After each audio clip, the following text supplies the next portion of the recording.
တိမ်တဲ့သူဆိုတာဘလို့လူမျိုးလဲလို့မိတ်ဆွေတို့ထင်ကြပါသလဲ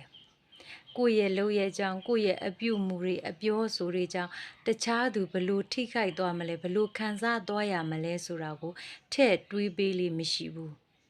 ငါသာဆိုရင်သူ့နေရာမှာဆိုတဲ့ခံစားချက်ကိုလုံးဝထည့်မတွေးတတ်တဲ့သူမျိုးတွေပါကိစ္စရဲ့တစ်ခုဖြစ်ပြီးဆိုရင်မတူညီတဲ့ဓာတ်ပေါင်းစုံကနေစဉ်းစားပေးလိမရှိကြဘူးဒီလိုလူမျိုးတွေကတကယ်တော့ emotional intelligence လို့ခေါ်တဲ့စိတ်ခံစားမှုအတွေးခေါ်တွေကျေပြန့်ဖို့လိုနေသေးတယ်လို့ပြောရပါမယ်တကယ်တော့အတွေးတိမ်နေဆိုတာကအသက်အရွယ်အပိုင်းခြားနဲ့လုံးဝမဆိုင်ပါဘူး